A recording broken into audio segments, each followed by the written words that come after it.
Let's get ready to start week 12. Monday, 9 games on. Let's preview it. Who are we adding? Who are we watching? Who's out? Who's in? Michael Bolton. Thanks, Josh. It's Michael Bolton here, and it's time for another episode of the Locked On Fantasy Basketball Podcast. Let's get to it. Let's get to it, indeed. You are Locked On Fantasy, your daily NBA fantasy podcast. Part of the Locked On Podcast Network, your team every day. Hello and welcome to the Locked On Fantasy Basketball Podcast, brought to you by Basketball Monster. My name is Josh Lloyd, and I hope you had a good supply of Zupa Dupas yesterday. I'm also the lead fantasy analyst at basketballmonster.com, and you can find me on Blue Sky, joshloyd.bsky.social, on Twitter at redrock_bball, on TikTok at redrock_bball, and on Instagram at Locked On Fantasy Basketball. The NFL playoffs are here, big upsets, game-winning drives, and you can make it even better with FanDuel. Get $200 in bonus bets if you win. You just got to place your first $5 bet, and you get $200 in bonus bets. FanDuel.com to get started. LockedOnDaily.com is where you find the best newsletter for your favorite NBA team. So check that out. All the updated news in your inbox once a day. Check it out. LockedOnDaily.com. We're doing a live trade deadline show here on this channel. YouTube. So if you are listening on audio, come across to the YouTube side and you can see that live show. It will be posted after the fact as well. 2 hours of trade deadline, chatter, nonsense, garbage, whatever. But pre-like, pre-bang, pre-bookmark. All right, we're here today to talk about Monday's games. It is the 6th of January. It is, of course, Gilbert Arenas' birthday. So in honor of it being Gilbert Arenas' birthday, I'm just going to provide the shittest takes you could possibly find.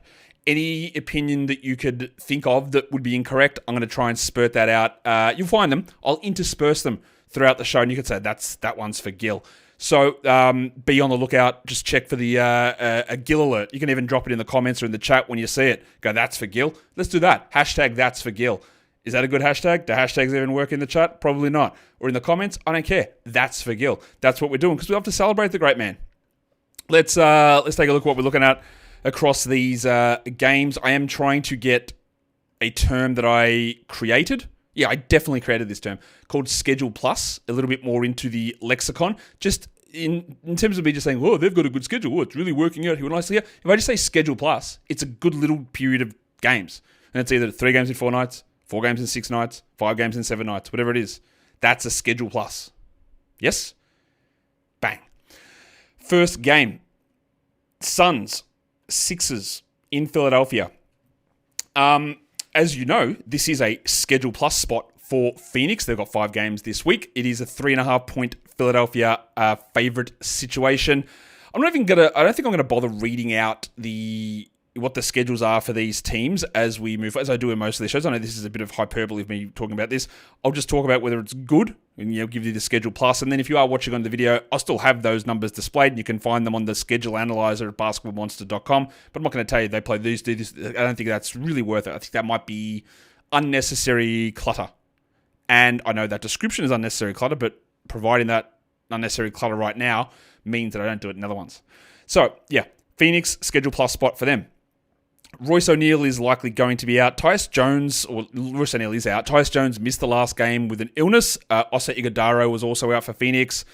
I expect that Tyus is available, but there's been so many illnesses throughout the NBA this season that have really set players back quite a lot and cost multiple games out. So don't be shocked, especially with the back-to-back coming up here for the Suns. Don't be shocked if Tyus is out. Jusuf Nurkic does return, though, from his suspension, so Mason Plumlee will likely move back to the bench there. KJ Martin's going to be out for Philadelphia. Kelly Oubre is officially questionable, so is Joel Embiid, so is Kyle Lowry. On the Suns, it's about watching, to me, Nurkic. Does he play 27? Does he play 22? Were they happy enough with Plumlee as the starter? They shouldn't have been. So I think Nurkic will be pretty solid. If he is on your wire, he's an immediate grab. And on the Sixers side of things, Gershon Yabusele. He started in the last game with Oubre out. Do they go back to that alignment? Where does he fit in terms of the role every night? That's a key thing. In terms of stream guys, Grayson Allen, one of the better streams on the board, with the opportunity to play 5 games this week, with the opportunity with Tyus Jones maybe out, with the opportunity of Bradley Beal maybe sitting a game. Yes, Allen could sit his own game, but 5 games, he is an excellent stream for this week, Schedule Plus. Caleb Martin also is always going to be in that stream zone. He's quickly moving to be part of Jaden McDaniels' McStreamers, whatever we want to call that, gang. But Caleb Martin is not a guy you want to hold. But when things work in the Sixers' favor, he can have the big one. I think last game he had 17 points in the first half and 0 in the second, which is basically the microcosm of rostering Caleb Martin, except he just took out the pain of it and put it all into one game. But we could get nothing in this next one. Maybe he learnt it from inconsistency legend Haywood Highsmith when they were in Miami together. Possible, but also complete garbage. Next game we take a look at is the Blazers and the Pistons. We're in Detroit for this one. The Pistons are favored here by 6 points. That's a big favorite situation. And both Portland and Detroit are in schedule plus situations. So when you're considering streamers from either team, this makes a lot of sense. Matisse Thybulle's going to be out. I expect he hasn't played this season. We have no real update on when he's returning, so we'll assume that he is out. Jeremy Grant with a face issue. He's missed the last 2 games. Now, if I was a team and I was looking to make a difference, Jeremy Grant, that's one of the best 3-and-D players in the entire NBA. Like, if I need to go all in right now, multiple first-round picks, I'd definitely be making that. Jeremy Grant can swing a championship. He is that good of a player, that good of a 3-and-D guy, and I don't know why teams are sleeping on him. These teams just don't care. You need to go in. Like, you don't worry about these soft European guys. Jeremy Grant, one of the best 3-and-D players in the NBA, and he is going to swing a title. He might not play in this game, Jeremy Grant, dealing with a face injury, and with him out, we've seen more for Denny Avdia, who's been starting and putting up really big numbers. Simone Fontecchio's missed a couple of games for personal reasons for the Pistons. His return will create an issue in terms of how things distribute. Beasley, Hardaway, Thompson. Old mate Wendell Moore, 0-minute legend. We'll see. In terms of what I'm watching, it is Avdia because he's playing well. He gets minutes at center sometimes. He's shooting, I think, 12 or 14% on twos, higher than his season average. I watched that one. But the absence of someone has allowed more minutes. And I do actually want to see Jeremy Grant back in to see how they handle the Avdia role. On the Pistons side, Asar Thompson, really good. Like I said, though, in the waiver wire show, there will not be a single game this season, again, where he goes 6 steals and 100% shooting. It won't happen. And that boosted his numbers. He only played 26 minutes in that game, so they're still sort of keeping him back. But we watch him and we want to see where it goes. In terms of stream, guys, Tamani Kamara just does enough to be rostered, and Malik Beasley, same. But again, these are both schedule plus spots for these two teams. The Indiana Pacers and the Brooklyn Nets, and I'm sorry to tell you, this is probably the game where I just don't know. We don't have the information at this point. Indiana are 8-point favorites on the road against Brooklyn. Aaron Nesmith, I don't expect to play. He could. We should be getting a return any point soon. But I also thought he might return at the beginning of December. And guess what? That's not where we are. So I don't know if Nesmith's going to be available. Nesmith returning would put a squish on someone like a Jarris Walker. Hello. In terms of what his playing time would be. But I don't think he's going to be there. The question is going to be now in Brooklyn because we don't have, get ready, get your notepad out. We don't have Bojan Bogdanovic. We don't have Cam Thomas, who honestly, Cam Thomas, I don't know why he's not leading the East in All-Star votes. He's just a pure bucket getter. And all these folks with their numbers and their analytics, we just don't need to get those guys out of basketball. Well, who let the nerds in? Cam Thomas is the guy that really should be one of those players that we celebrate. He can just be a bucket getter, and what he needs to be in the All-Star team. Get the nerds and the Europeans out of basketball, and let's focus on real true hoopers like Cam Thomas. He's going to be out. Cam Johnson is also going to be out of this game. Trendon Watford is out. Maxwell Lewis is out. And we know that. The question marks are going to be on the 2 point guards. D'Angelo Russell and Ben Simmons. Simmons was slated to start alongside Russell in the last game and then pulled out giggity late with a calf issue. Russell played in the game and then left with a shin contusion. So if Russell's out and Simmons is in, we love Simmons. If they're both out, then we are pumping into Keon Johnson and also the vulture Reese Beekman. If they both play, it gets squishy for guys like Zaire Williams and Keon Johnson as well. So we watch it. On the Pacers, I do want to watch Jarris Walker because he's getting this 14, 15-minute a night role, but how are they going to view him? Because again, when Nesmith is back, someone is missing. Someone is losing out on a rotation spot. And can Walker do enough to hold it? For the Nets, Noah Clowney, very disappointing and didn't even start in the last game. So my point on Clowney was very clear. I think he's the best prospect on this team. I think that he's got the ability to be a good fantasy player, but I think it was going to be mid for another 2 months or 6 weeks or so. And it's been worse than that. So I guess I got that wrong. He's been way worse than that. So if you don't want to hold him, don't. It's totally okay. But let's see how they use him.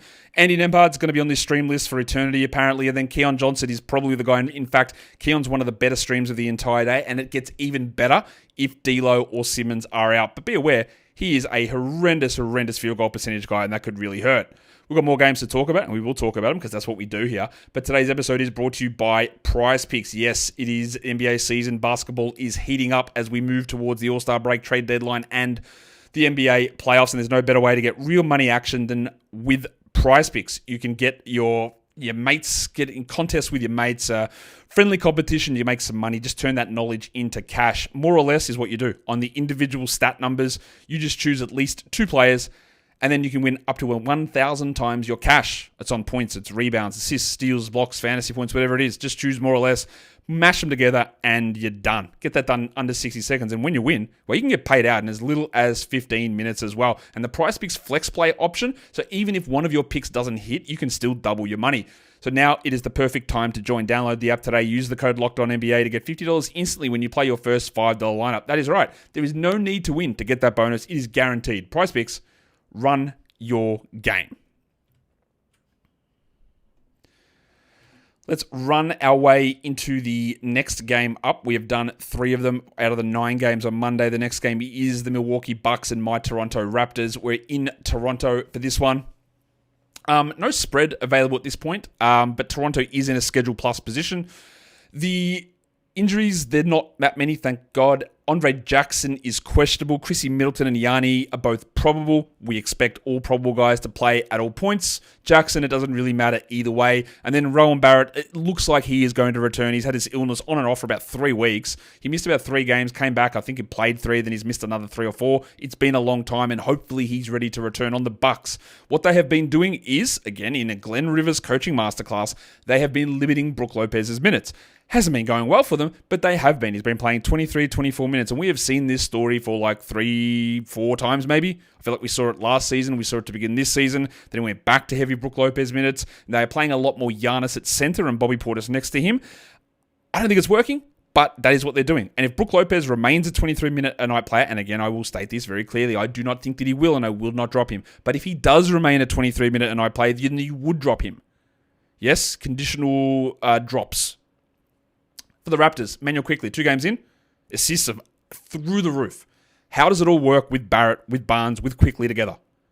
What does it mean for the other players? But more importantly, what does it mean for Quickly? In terms of stream, guys, Big Boom, AJ Green was really good in the last game. You can't trust it at all. Sounds like MC Hammer. You can't trust it, though, because it's up and down. I think he's still a better option than old mate Gary Trent, but Big Boom AJ is worth looking at. And then on the Raptors, it's probably Ochai Agbaji. It could be Kelly Olynyk. It could be Jamal Shed. But you'd have to be incredibly desperate to feel like those guys are going to be useful for you in a 12-team setting. The next game is the Magic and the Knicks, and I just realized that there is a graphical error on this because I said that I'm watching Emmanuel quickly on the Knicks, and guess what? He doesn't. That was carried over from the Raptors game, so I apologize. I'm not watching Emmanuel quickly on the Nets. So what am I actually watching for in this Orlando? Well, actually, let's just talk about who's in or who's out. Neither team has a schedule advantage situation here. Who's out? Franz Wagner is out. This is the second game of a back-to-back for the Magic, and I am going to put Paolo Banchero as doubtful. He has been returned to competition conditioning for about a week now. I don't know if he returns in this game, but that return has got to be very soon. Their next game after Monday is Thursday, and I would absolutely write that in for a Paolo Banchero return. You can quote me on that. I have no inside information whatsoever. I am trying to read the Paolo Banchero tea leaves. I will be stunned if Paolo is not playing on Thursday. That is where I'm at with that. Cool. Franz is out. Gary Harris for a second re-ping of his hamstring. I don't think that he plays.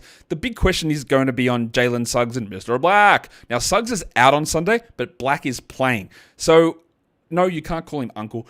We can see how that... we'll see how that... If you know, I know that many of you know what that joke was. Anthony Black and Jalen Suggs, again, we can't really trust what Black does most times. He can be very good, and people can anoint him as the next future great point guard, or he can be the guy that he is and have 1 point on 0 of 6 shooting. That's also possible, but there is an opportunity with Suggsy out, if Black is available, to use him. Of course, the other guy is going to be Karl-Anthony in that spot, but we just don't know. Mitchell Robinson's going to be out for New York. I doubt that Juice McBride, who had to leave, was slated to start, then had hamstring tightness. you'd be shocked to know that tightness has now caused him to miss 3 games. That is the tightest hammy of all time. It's like maybe that tightness may have been strained, but I don't know. I'll just say it continues to be tightness. So, Juice McBride. But back in my day, if you had hamstring tightness, you just play through it. These guys now, they get so much money. They've got the best. They fly charter planes and they're still not able to play. Back in my day, we had to sit in economy. It was so cramped, I couldn't even get to the bathroom. I just had to take a shit in a shoe. That is how bad the conditions were for us. But anyway, Juice McBride, I don't think will be available to play in this one because that tightness is, again, legitimately a hamstring strain. Why won't these idiots write it down? Speaking of idiots, Karl-Anthony Towns, he's not the idiot. He had to leave the last game with a leg injury with about 2 minutes to go in a game they were down by double digits after he'd played 80 minutes on consecutive nights, so good for him.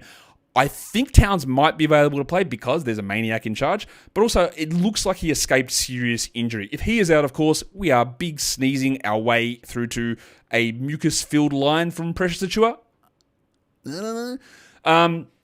So what am I watching on the Knicks? To me, I'm continuing to watch Josh Hart, who's playing a million minutes, but the big thing from Hart this season, the difference from last season, is just field goal percentage. And why is that? Well, we need to keep just watching to see whether he's able to do. A lot of it is rim work, giggity, but we'll see if he's able. I do feel that he will drop that down a little bit, but it's been great for a long period of time now. In terms of streams, I'm just going to go with 2 injury replacement players here, Karl-Anthony and Precious Achiuwa. Anthony literally might play 12 minutes if both Suggs and Black are back, or he might play 35 if they both are out. Now, I know Suggs plays Sunday, doesn't mean he plays Monday, though. That back could flare up, same as Suggsy's. Well, Achiuwa would be the stream, obviously, if Towns is out, although I'm sure we'll get 10 or 12 stellar minutes with Jericho Sims in the starting lineup. The Spurs and the Bulls. Let's go to that one. San Antonio 1.5 point favorites here on the road in Chicago. No Schedule Plus spots here for either team. Dosunmu remains out. Torrey Craig is questionable for what? Is he Instagram shenanigans? Hey, look at me. There you go. Shade Room legend. Torrey Craig is questionable. For the Spurs, I want to watch Jeremy Sohan. First game back from the back injury, like really low usage, like 6% usage in 25 minutes. Now the Spurs, as we have seen all the way through this, they get incredibly cautious with their players and their young players and their health returning from injury. I don't expect that Sohan's a 25-minute player.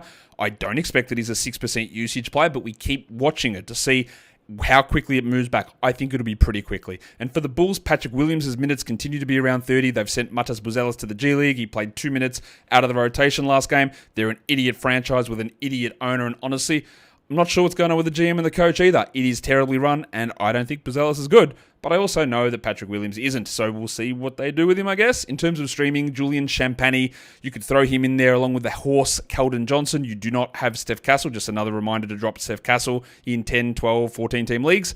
And for the Bulls, I really like Lonzo Ball's opportunity here. Minutes are up.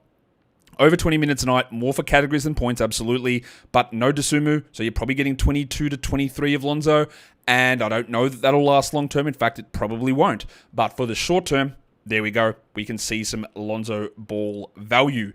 We'll come back and cover the other games, but today's episode is also brought to you by FanDuel Sportsbook, and the NFL playoffs are here. So expect the big upsets, expect the game-winning drives, and expect $200 in bonus bets. Now, new customers can bet $5 and you get those $200 in bonus bets with FanDuel, and that is guaranteed. You don't have to win or lose. You just get the $200 in bonus bets when you place your first $5 bet. That FanDuel app gives you everything that you need for live bets, same-game parlays, and so much more. So check out all of the playoff situations, the early game lines, the Super Bowl winning future bets. It's all there at FanDuel.com. So go there, join today, and get started with $250 in bonus bets. Sorry, just $200 in bonus bets. That is FanDuel.com. Make the playoff season unforgettable with FanDuel, an official sportsbook partner of the NFL. And don't forget to gamble responsibly. Okay, let's finish out these games and let's do some more schedule work and streaming work. And the next game up is just a gigantic injury list game. It's Memphis hosting the Dallas Mavericks. The Mavericks are on a Schedule Plus spot here, so be aware of that. And their injury list is long with a bunch of really important pieces on it. No Luka, no Kyrie. It's huge. They're both out. Luka's going to be out for a while, obviously, but Kyrie's shoulder continues to give him problems. I don't know whether he plays in the back-to-back, because they got a back-to-back. They play Tuesday as well, but that opens up a million opportunities. Dante Exum remains out. Najee Marshall will return from his suspension. And then the other guys, and I think, ignore that. Ja Morant out, Marcus Smart out, Santi Aldama out, Vince Williams out, Gigi Jackson out. And then last game, Lil Jon Conchar and Luke Kennard, who'd been really good streaming guys, they both were out as well. I don't know whether Conchar and Kennard are going to be available to play, but I'll put them on the list as questionable. But that is a million guys that are out. It's not a million, but it is a lot, though. On the Mav side of things, Spencer Dinwiddie's been terrible. But the opportunity is clearly there because who else is getting minutes? Jajan Gortman, Brandon Williams. Are we getting how much of those guys action are we getting? Hopefully not that much.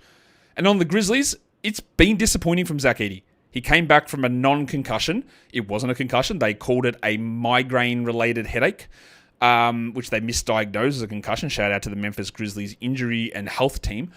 Edey started the last game, came off the bench in the first one, but he's only playing 21 minutes. And much like what I talked about earlier with Brook Lopez, if Zach Edey remains a 21-minute player, he isn't a 12-team league guy. I don't think he stays as a 21-minute guy, but this is the opportunity for him to actually get some touches, get a little bit more usage in while Morant and Smart are out. Yes, it's harder to get the ball, but you want more of those minutes. So we watch it. In terms of stream guys, Quentin Grimes is there. He's with both those guys out. He's actually got a massive opportunity here to put up big numbers. And then Pippen as well. For the Grizzlies, yes, Luke Kennard could be available and that could impact it, but I don't know. And Pippen is going to be locked in as the starting point guard. Whether he gets starters minutes or not, that's another question. The next game is the Clippers. They are taking on the Minnesota Timberwolves. They're in Minnesota. This is a scheduled plus spot for the Wolves, and the Wolves are 2.5-point favorites here. Rob Dillingham is out, Luka Garza and Josh Minott. Garza's missed a bunch of time recently, doesn't really matter, but Minott had been playing well, and then he missed the last game, so I'm putting him questionable here. On the Clippers, very obvious what I want to watch, Kawhi Leonard. He played 19 minutes in his return. I want to see how long they're going to keep him at 19. Does it gradually go to 21? What do the minute spurts look like? Because they wouldn't have closed, I don't think, yesterday's game with him, even though they're up big, just because of the way the minutes distribution goes, and then what it does for everybody else. And that was also a very weird game in terms of the production of Norman Powell, who started out, for the people who do criticize me for saying that Norman Powell isn't a sell high, and his window wasn't over because he shot 70% in the first half, and then I think he hit one of his next 6 shots and sort of settled back into the 22 usage for the game. So we watch the Kawhi, the Harden, the Powell interplay. We watch what the starters do because Ty Lue said it could be Chris Dunn or it could be Derek Jones, and they'll sort of mix and match that. Which one of those guys makes the most sense in this game? It's probably Jones, honestly, with the added size of McDaniels and Randall out there, but who knows which direction Lue goes. For the Wolves, what I'm watching for, it's Anthony Edwards. It's honestly Anthony Edwards. And you know that I'm a hater at heart. That's all I do. I just want to bring guys down all the time. That's definitely all I try to do. And with Anthony Edwards, who, let's be fair, he probably should have won the MVP last season. He works so much harder on both ends than those soft Europeans that the NBA's changed all the rules for. So I don't know why everyone hates on Ant. He's just someone who just loves to hoop and puts in way more of this effort, and the rules don't get changed for him. But I do need to see Anthony Edwards play better. Because, again, this is actually me now, I have been accused of being an Ant hater because, again, there can be things, and this is amplified in the playoffs, shout out Playoff Jimmy, where someone has a stretch of games that are good, 2, 3, and then they're just labelled killer, playoff dominating, look how good he is, and then you have 5 stinkers in a row, and people just go, we're not going to talk about that, we're not going to talk about it. And that happened to Ant last season. And everyone was ready to crown him, put him up into the top 8 of fantasy players, top 10 of fantasy players, and he's going to take over the league. And I said, I'm not really sure where it happens. And he is fallen off hard. He's bitching after games. Oh, too many double teams. Oh, I don't want to pass the ball. I want to have fun and I want to shoot it. Really? Really? That's what you want to do? He needs to pull 1 to 2 fingers right out and do better because I know he had 40 points last game. He had 1 assist and they lost by 20. I don't care if you score 40, my guy. That doesn't matter. Is that what the game is? Which players can score 40, or is it can your team win? He needs to be immensely better. It's not all his fault, don't worry. But he needs to be better. Chris Dunn is probably the Clippers streamer. Last game he did get early fouls and his minutes were low, but it's going to be very, very light on in terms of streaming for the Clippers at the moment, while, the president of the streaming club, Jaden McDaniels, is on the list. Last game, Heat and Kings. In terms of Schedule stuff. Miami's in a schedule plus position here. Jimmy Butler is suspended. Joshie Richardson is doubtful. Hayward Highsmith is questionable for personal reasons. This is a back-to-back for the Kings. Keegan Murray is playing on Sunday, but De'Aaron Fox is not. So I assume that Murray's available on Monday, but Fox, I don't know. I'll put him as questionable. I think there's a decent chance that he plays, though. In terms of what I'm watching on the Heat, well, that's not true. I don't like it when people do that, so I'm not going to try and do it myself when people say everyone says. They don't say. Not everyone says. There is a portion of people that say that Kelly Ware is a strong fantasy pickup. I do not agree, and I detailed it on the Waiver Wire show earlier today, and I don't agree because what we have seen does not indicate that. Not that he's not a good player, not that he can't be a fantasy guy, not that I'm telling you not to add him, but let's see, because what we need to see for Kelly Ware, I believe, to be a 12-team pickup player is A, that it is a true minute split with Bam Adebayo, which is honestly fanciful, or he plays at power forward next to Bam Adebayo. Now, we might actually get a chance to see it if Highsmith doesn't play. I really doubt it. Again, they have played 2 possessions together all season, so yeah, they haven't played together all season, and I don't think we go that way, but you literally never know.